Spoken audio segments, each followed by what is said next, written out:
Tekes Yom HaShoah 2021 5781, Congregation Emmanuel of the Hudson Valley's Holocaust Remembrance Program.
We kindle these lights in memory of the 6 million Jews and the more than 6 million souls of all faiths and walks of life, including disabled people, Romani people, Freemasons, LGBTQ individuals, people of color, all those victimized by the Nazi genocide, and all those who resisted.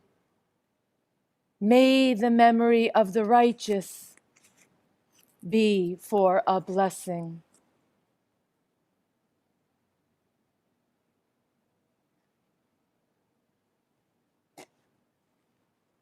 Zichronam livracha. Ashrei ha-gafror shenisraf, shenisraf. Blessed is the match, consumed in kindling flame. Blessed is the flame that burns in the secret fastness of the heart. Blessed is the heart with the strength to stop its beating for honor's sake.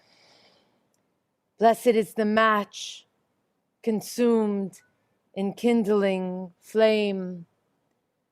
This candelabra with 7 flames lit for the 6 million of our people and the 6 million souls of every walk of life.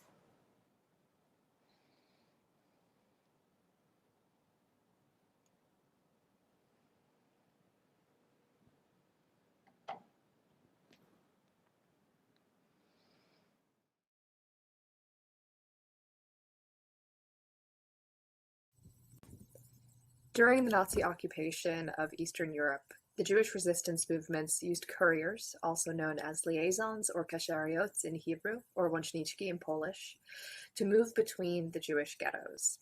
Tonight we will be honoring their memories and learning from their experiences. The following oral history is from Vlad Kamid, who was born Fegala Peltel in Warsaw, Poland. She was a member of the General Jewish Labor Bunds, a socialist movement, and after she survived the Holocaust, she moved to the United States, where she helped to found the United States Holocaust Memorial Museum in Washington, D.C. We wanted to believe that not the whole ghetto will be deported. And it took quite a long time till the truth about that everybody will be deported went into the mind of the ghetto people. And the young people realized it faster than the other.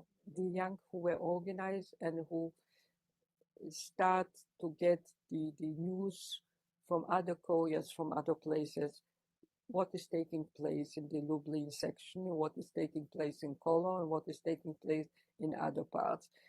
So we start to publicize the news. And at that time, we also decide, I remember one of our illegal Bundes meetings of the youth, they called it, and they asked also me to join it. And all kind of work was distributed, the illegal work. This was how the underground really singled me out on the other side to be the courier. I didn't pick it by myself. I was only proud and happy to be chosen. How old were you? At that time, I was 17 years old, 17 and 18. Yeah. This is also how I got the name Vlatka. Vlatka was later on, although I changed many times the names, but Vlatka somehow remained. I was Michalina Wójcik, I was Stanislava, but Vlatka was the name in the underground. And this how remained, and this was the beginning. Let us stop. We're going to change tapes. Right? But she always told me, Anna Wąchalska, that you see, Vlatka, you look very good and you can laugh, but your eyes are terrible.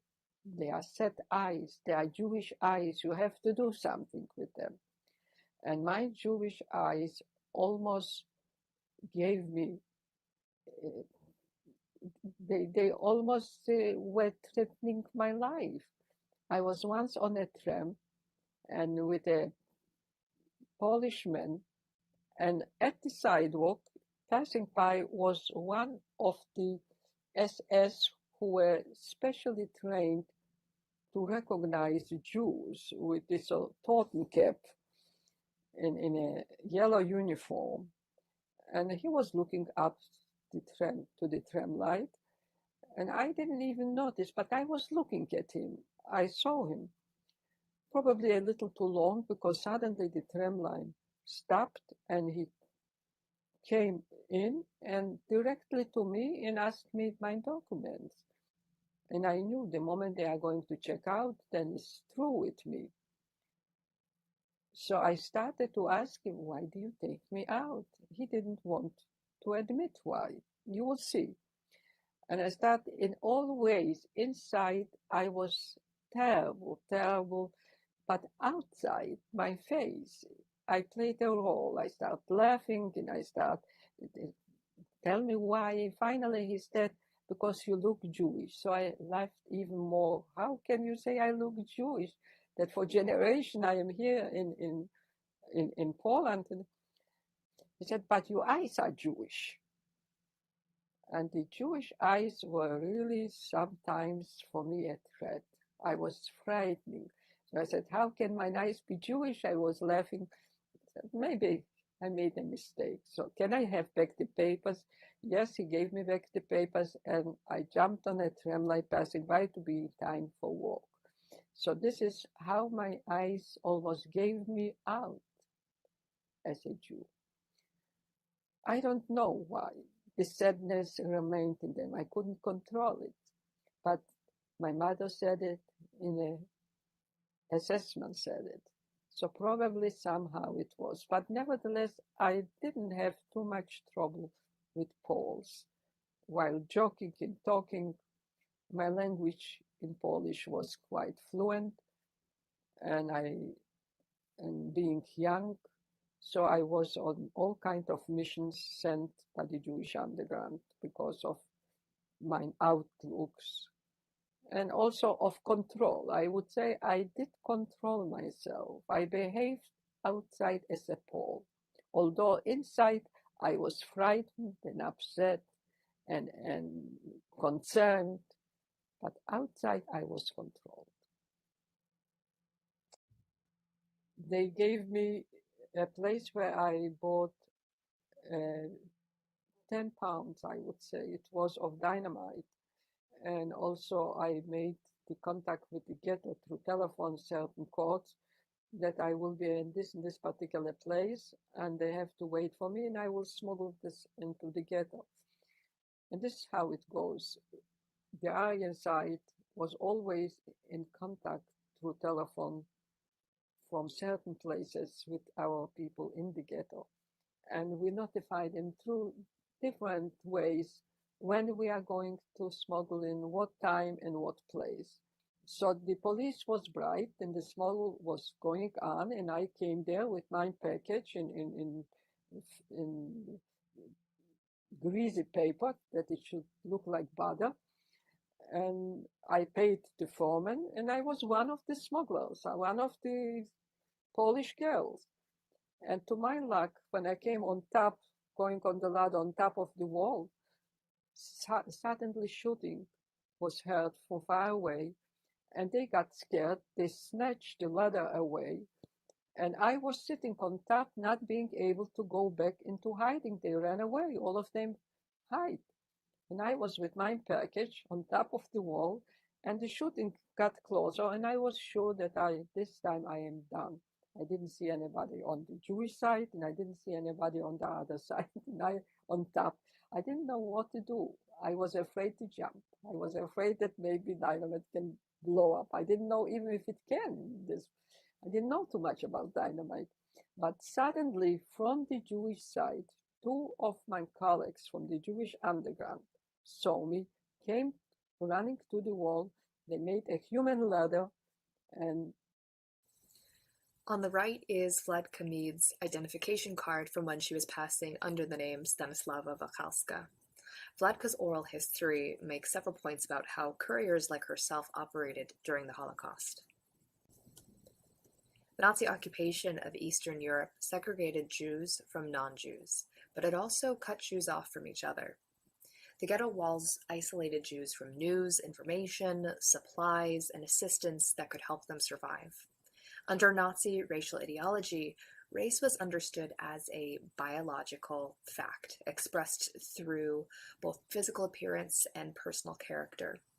The couriers were responsible for first bringing news of the Nazi plan for genocide to cities like Warsaw, Białystok, Kraków, and Kovna from Vilna, and thus they played a key role in mobilizing Jewish youth organizations into local resistance movements. These resistance movements then sent individuals outside the ghetto walls to smuggle weapons, communications, food, and people.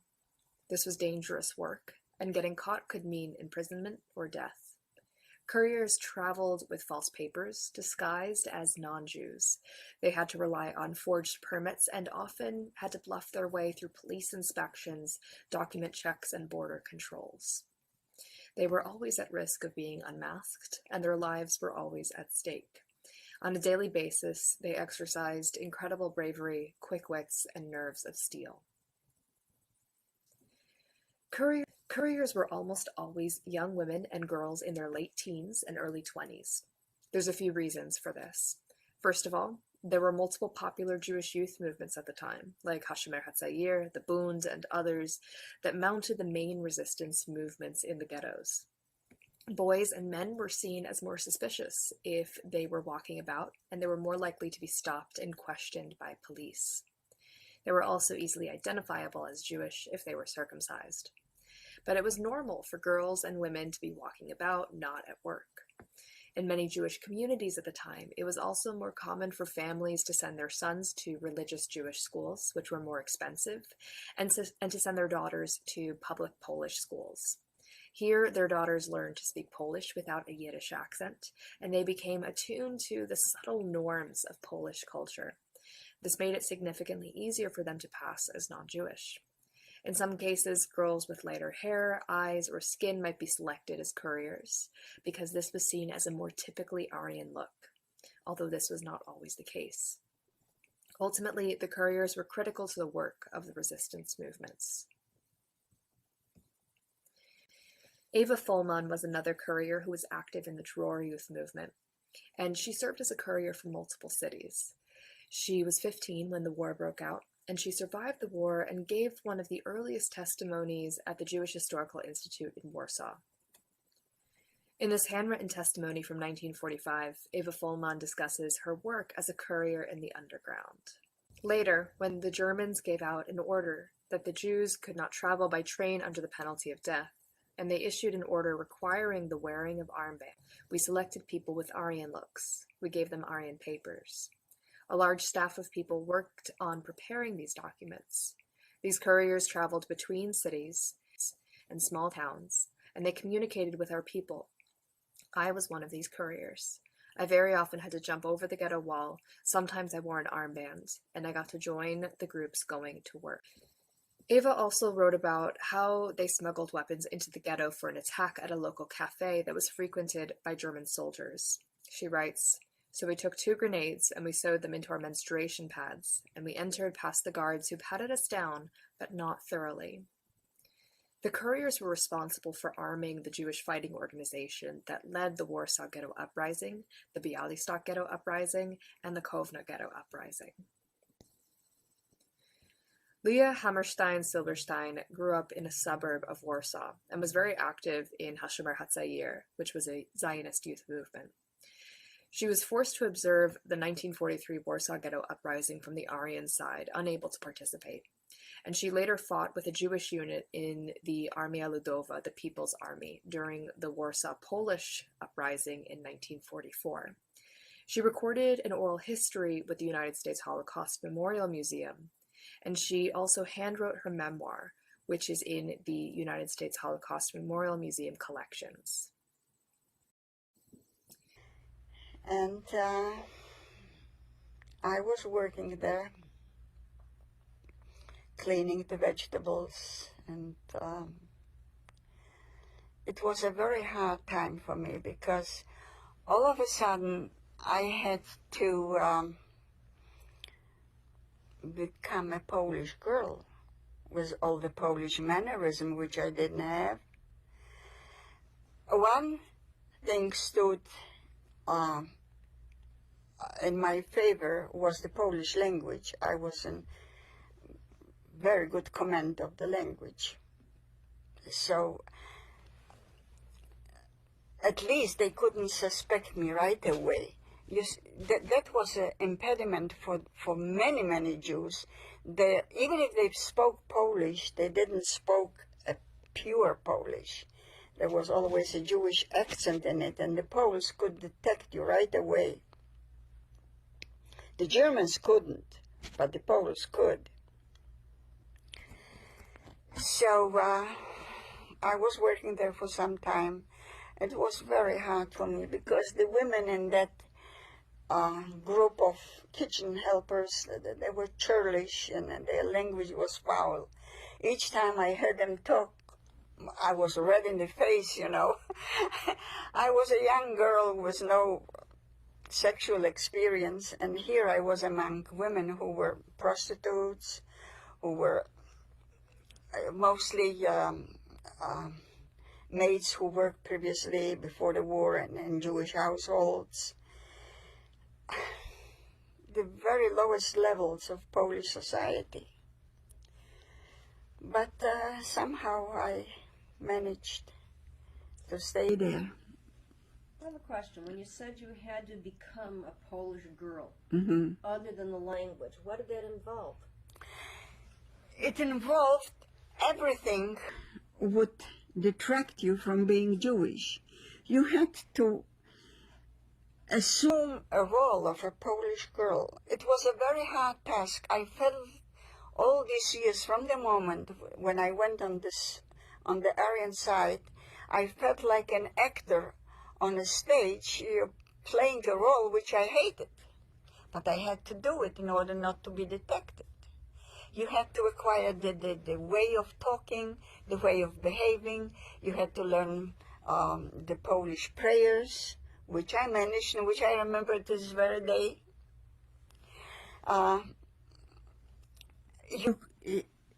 You had to hide your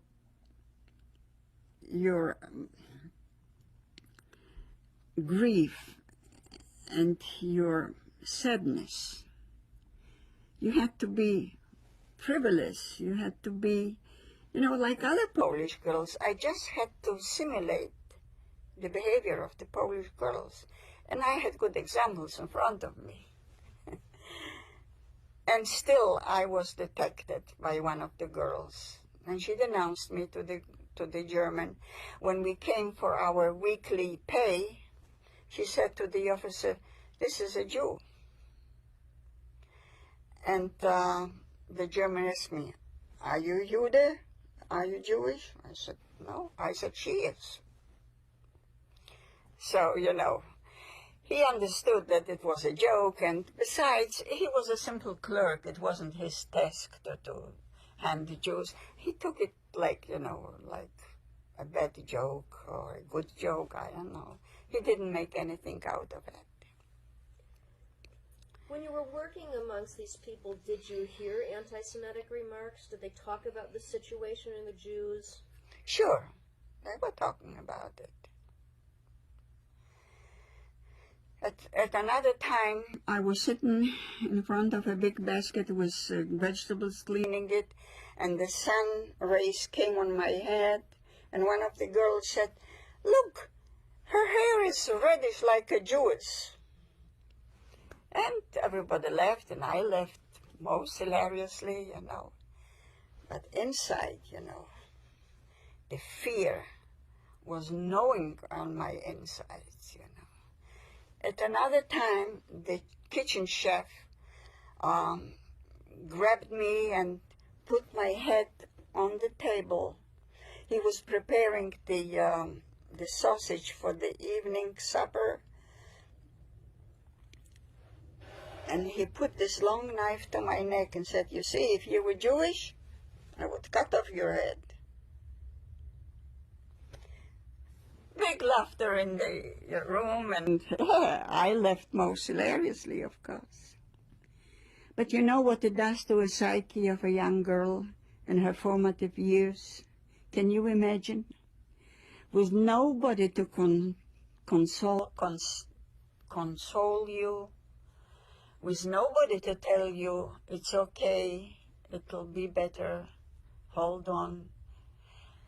Total isolation, total loneliness. It's a terrible feeling. You are among people, and you are like on an island, all alone. There is nobody you can go to ask for help. Nobody ask for advice. You had to make life-threatening decisions all by yourself in a very short time, and you never knew whether your decision will be beneficial to you or detrimental to your existence. It was like playing Russian roulette with your life. And it was not only one incident. It was this way from the moment I came on the Aryan side. Day after day. I remember one day I got, it's a long story. I don't know whether we have the time to tell about these stories, all of them. Anyway, I got a place to live with a Polish woman whose husband never returned from the war, and she was taking in tenants to her apartment, and my roommate was a prostitute. And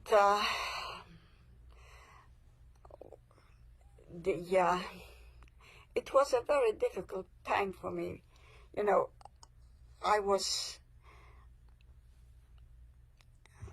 my head was full of lice, and the landlady discovered it, and she said, "Girl, what's the matter with you? Where are you coming from?" And I had to invent some excuse extemporaneously, you know. This was a skill I have developed on the Aryan side. You had to lie impromptu, right away. You had to have ready answers for every unpredictable situation. So I said something, you know, I don't remember exactly what I told, but she bought it. And it was a real plague. I don't know. I hope you never experienced being plagued by lice, you know. It's a plague which is mentioned in the Haggadah, you know, one of the 10 plagues. And it was a real plague. I don't know. I hope you never experienced being plagued by lice, you know. It's a plague which is mentioned in the Haggadah, you know, one of the 10 plagues sent on Pharaoh. It's a terrible plague. You cannot live normally when you are eaten by lice, you know. And even if you wash your hair, you take out, you comb out the lice, there are nits on your head, and they develop next day into lice. And I understood I have to get rid of it. I didn't know how. And one day, by chance, I went to a hairdresser. It was fashionable at that time that young girls were curling up their hairs with permanent, with a permanent. It was a fashionable thing. And the Polish girls liked it because Polish girls have usually very straight hair. My hair was by nature wavy. Not curly, but wavy. So I went to that hairdresser and I agreed to have a permanent. And he also asked me, "Where are you coming from? A prison?" I said, "You got it." And a good thing was that smart people during the occupation didn't ask too many questions. If you came across a decent person and he suspected you of being Jewish, he had a choice whether to denounce you or to say nothing. The barber didn't say anything. After that visit, I noticed a big relief. Evidently, the heat from that machine coming on my head was killing the nits. And after a while, I got rid of that plague, and it was such a relief. Well, I got life infested later on, but that's another story again. Let me ask you a question. Yeah. I'm sure there were a few other places you could have worked. What prompted you to go work in a German military hospital? Good question. Because I overheard that in that German hospital, girls are coming for work. Some are killed. But I took the chance. Maybe they won't recognize me. I didn't know where to go. You are in a strange city. You don't know where to go. You don't have money.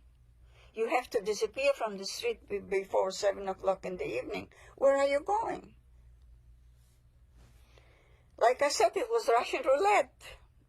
I just knew that I heard that this place was hiring people, so I went there. This was just conversation on the street, or you just heard about it? I heard about it in the ghetto.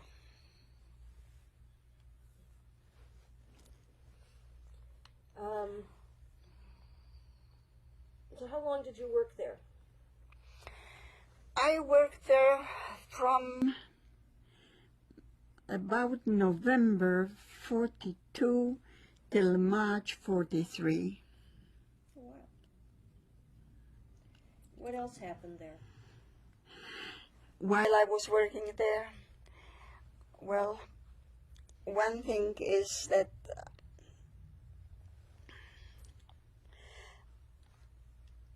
on Christmas Eve, 42, 43, the the kitchen chef arranged a big party, a Christmas party. And of course, I participated in that party, and I was terribly afraid to get drunk, because I didn't know what I might say when I will be drunk. On the other hand, I didn't want to show that I'm not drinking, because that would be an indication, you know.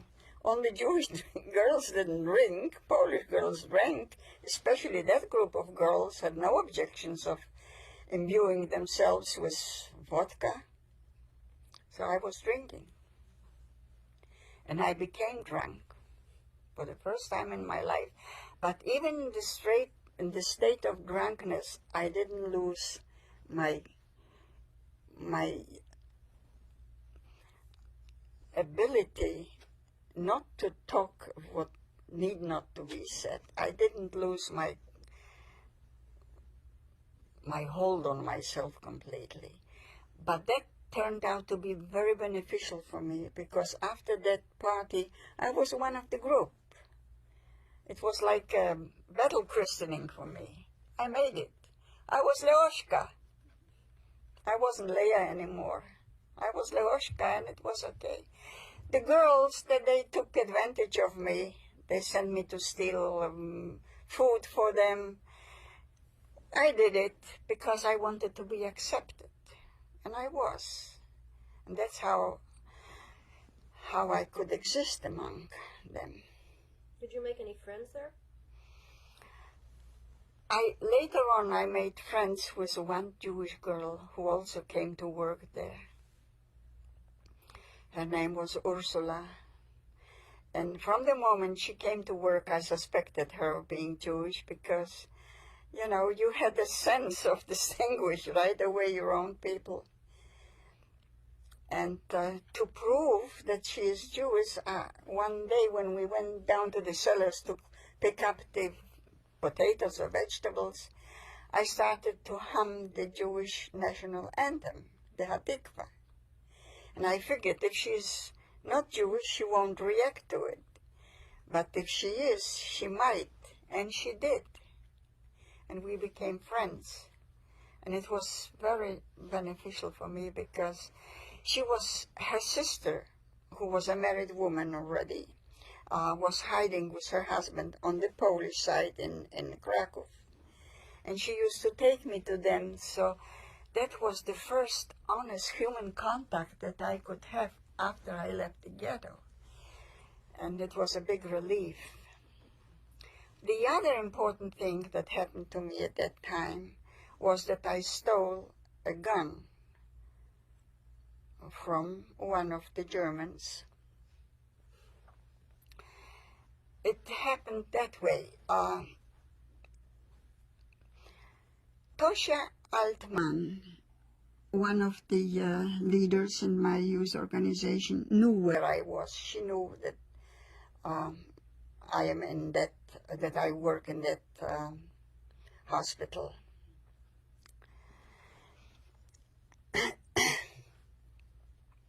And evidently other members of the organization knew. So one day on my way from work to the place where I lived, I met one of our members. His name was Tadek Tuvia Scheingold, was his real name. And we knew each other from the ghetto in Częstochowa. He was one of the escapees from the Warsaw Ghetto. And he stayed in the Tarnów Ghetto. He came, he was purposely waiting for me. He knew that I would leave work at a certain time. And we met. And during that conversation, he instilled in me the idea that maybe I could steal a gun. You know, the hospital has Germans, and each of them has a weapon. And one day it happened. I describe it in more detail in my memoir, so I don't think it's important to go over it again and again. I succeeded in taking out a parabellum, and I hid it in my place where I was living until after a while Tadek came and picked it up, and it did a good job later on in the uprising during the uprising in the Częstochowa ghetto. Weren't you scared? I was scared to death. You mean when I was stealing it? It was one of the most dramatic experiences in my life. I became so frantic that for a moment I thought I'm going out of my mind, because there was a moment when I grabbed the gun out of the scabbard, what is the word, and I put it into my panties and went from the room where the Germans, the room was empty when I took it. There was nobody in it. And it was a split-second decision whether I'm going to do it or not. And I did it. And here I am with the gun in my hand, which I put into my panties, ran out from the room. Luckily, across that room was the restroom. I ran to that restroom and didn't know what to do with it now. What am I going to do with that thing? So I climbed on the toilet, and there was a window. The window was leading to a little roof, which was nothing but the top of a garbage bin. And I left it there. And I went back to the kitchen, But inside there was such a storm running in me that I had to use all my humanly possible power to control myself, I was red in my face. My mouth was dry like a soul. I was trembling. I was afraid that that people would notice some physical changes in myself. So I tried as best as I could to control myself. And I succeeded. Nobody suspected me. I was probably the last person they would suspect of stealing that gun. Later on, there was an alarm. There was, Gestapo came, and then the police came. They arrested the German whose gun I stole. But I succeeded in getting out that gun from that hospital. This is an excerpt from Leah's handwritten memoir. To be a courier on the Aryan side was not an easy task. The couriers put their own lives in jeopardy in order to help other victims of the Nazi terror. The constant contact with the underground, Jewish and Polish, exposed them to very dangerous situations. The fear of being caught was always with them. When establishing contacts with Gentiles, you never knew with whom you're dealing. Some Poles were friendly and sympathetic at the outset of a relationship and turned out to be traitors in the end. One of the most urgent tasks was to find living quarters for Jews who escaped from the ghetto and tried to make it on the Aryan side. It was crucial for the escapees to have a place to spend the night before the onset of the curfew. Once a place was found for a fat price, the courier also supplied them with their basic needs, buying for them certain things, delivering books and newspapers, sometimes illegal leaflets and letters from other members of the family, hiding in other places, and supplying them with money. Later, she writes, the number of couriers in Warsaw and its vicinity was estimated to be about 20. They were always running about the city, carrying out countless missions, always under strain, aware of the dangers lurking at every corner. We could have been caught at any moment. Especially dangerous were cases when a Jewish person became ill. You couldn't take him or her to a hospital unless the residing doctors were trusted members of the underground.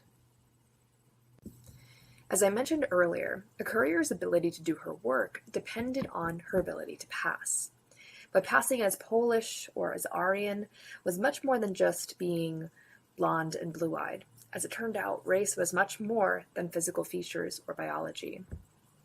Heike Grossmann, who participated in the Bialystok ghetto uprising, wrote in her memoir, "Witka didn't have my flaxen hair, but she had boundless courage." And Witka was another courier. Eva Fullman contributed a chapter to a 1993 book about women in the Holocaust, and in it she wrote of another courier. Frumke was always the first one to volunteer to travel, and was never concerned that her looks might betray her. I thought her self-confidence and composure lent an Aryan expression to her demeanor. This quote is from another courier's memoir. Mirka was constantly at risk because it wasn't easy for her to disguise herself as a non-Jew.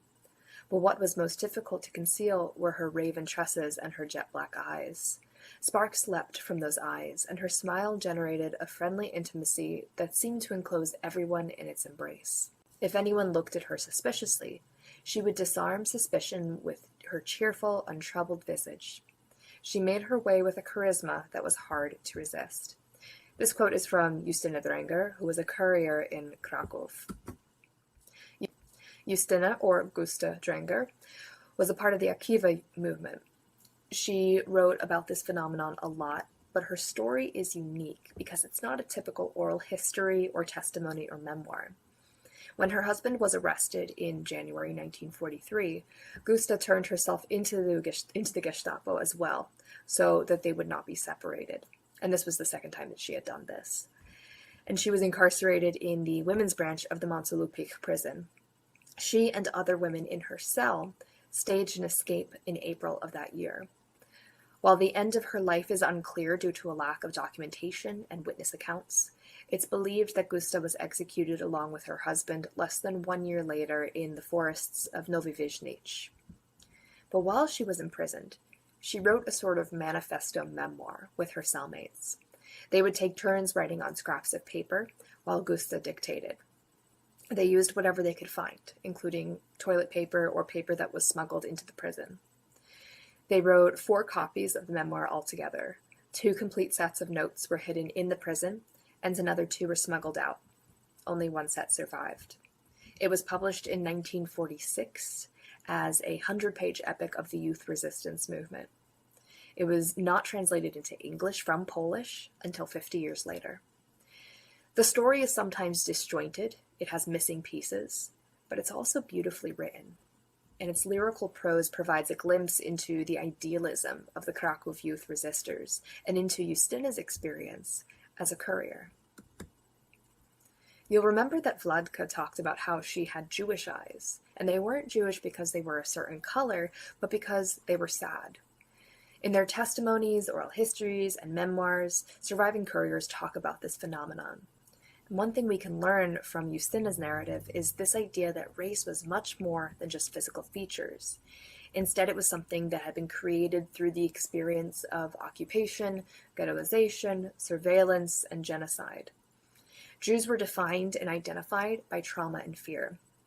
Couriers were able to pass as another race by modulating how much they let that narrative. Justyna writes, "You could reveal your Jewishness in 1,000 small ways. Every anxiety-filled move, every step taken with a back hunched over from the yoke of slavery, every glance that bespoke the terror of a hunted animal, the entire form, the face on which the ghetto had left its indelible mark. You were nothing more than a Jew, not only because of the color of your eyes, hair, skin, the shape of your nose, the many telltale signs of your race. You were simply and unmistakably a Jew because of your lack of self-assurance, your way of expressing yourself, your behavior, and God knows what else.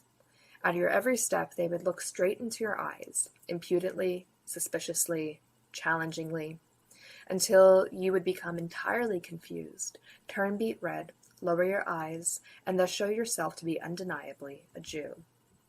At another point in the book, she writes, "No matter how dark that doorway, there will always be someone who notices that you stepped into it a Jew and stepped out as if you were a human being.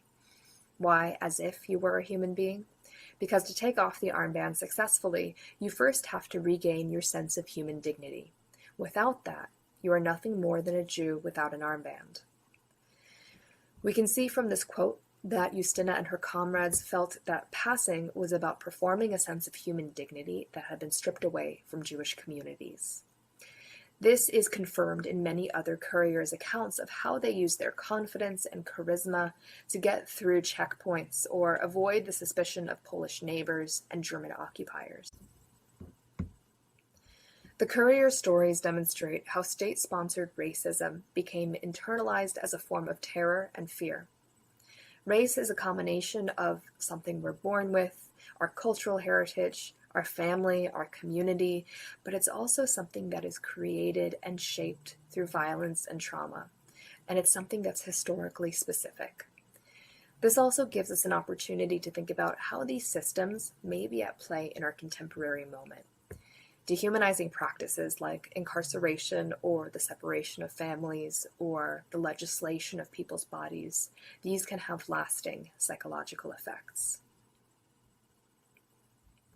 We will probably never know how many couriers there were, since their work required secrecy and so much documentation has been destroyed. In my research, I was able to identify 31 names. One of the things that makes researching these women so challenging is that there are often multiple ways to spell each of their names because of transliteration, and they also may have had nicknames or pseudonyms that they go by at different times.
These things never end.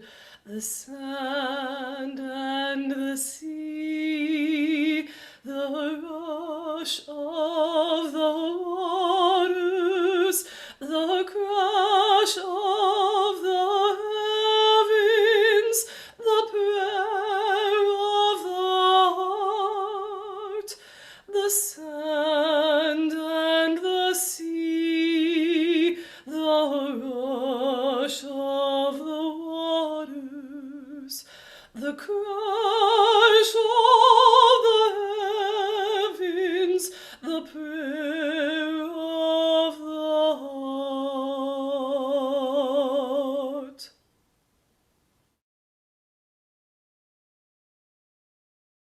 El Malay Rachamim, fully compassionate source on high, to our 6 million brothers and sisters murdered because they were Jews, and for the 6 million other souls who perished at the hands of racism, hatred, and xenophobia, grant clear and certain rest with you in the lofty heights of the sacred and pure, whose brightness shines like the very glow of heaven.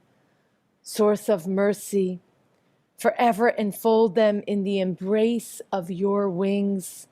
Secure their souls in eternity. Adonai, they are yours. They will rest in peace. Ilmale rachamim, shochin bamromim, hamtze menucha nechona תחת כנפי השכינה.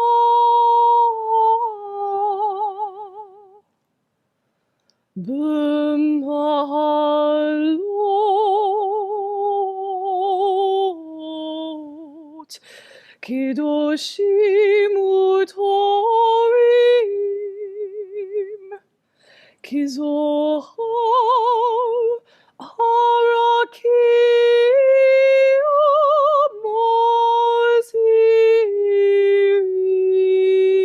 מזהירים את נשמות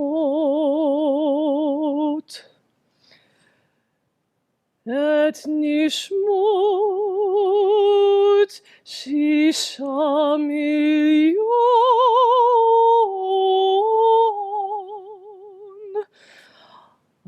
אחינו ואחיותינו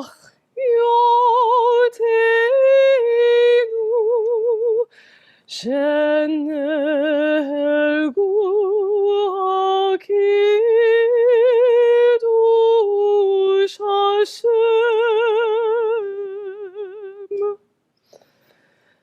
בעל הרחמים יסתירים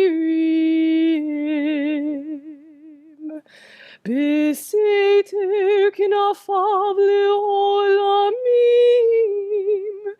בסתר כנפיו לעולמים, ויצרור בצרור החיים את נשמתם.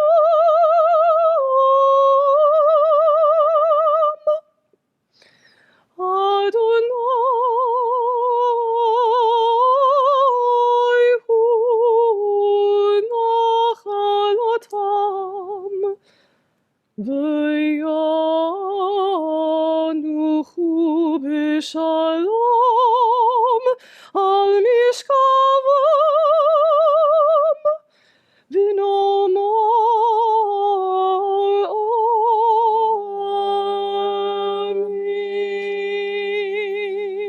Amen. I am a Jew and will be a Jew forever, even if I should die from hunger. Never will I submit. I will always fight for my people. On my honor, I will never be ashamed of them. I give my word. I am proud of my people, how dignified they are. Even though I am suppressed, I will always come back to life.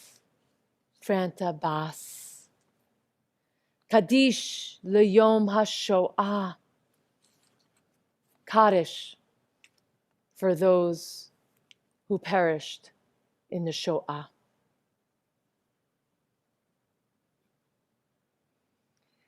Yitkadal v'yitkadash Shemei Rabba Auschwitz, Lodz, Be'alma divrach Yerute Ponar,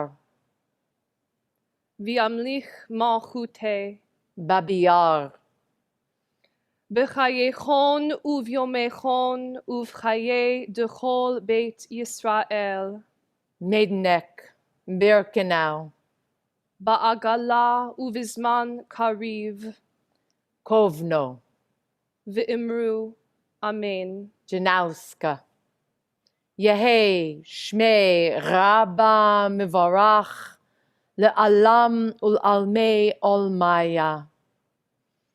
Yitbarach v'yishtabach v'yitpa'ar v'yitromam v'yitnaseh Theresienstadt, Buchenwald, v'yithadar v'yit'aleh v'yithalal Shemei dekudashah Treblinka, Vilna, birchu Bergen-Belsen, le'ela min kol birchata v'shirata Mauthausen, Dachau, tush bechata v'nechemata da'amiran be'alma Minsk, V'imru, Amen. Warsaw. Yehi Shlama Rabba Minshmaya, V'chayim Aleinu Ve'al Kol Yisrael, V'imru, Amen. Oseh Shalom Bimromav. Hu Ya'aseh Shalom Aleinu, Ve'al Kol Yisrael, Ve'al Kol B'nei Adam, V'imru. Amen.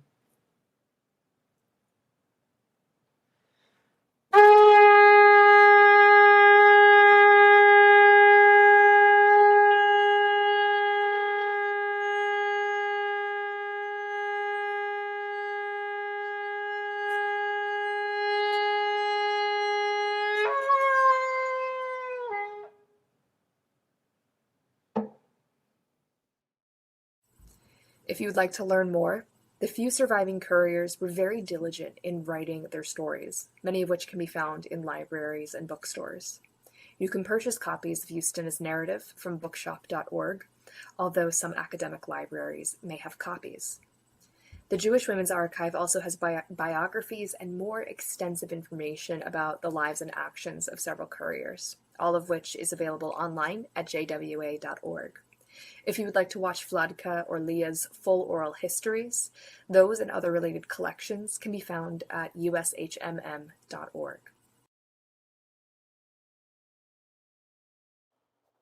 To access all the information you learned about today, visit www.cehb.org/Yom HaShoah.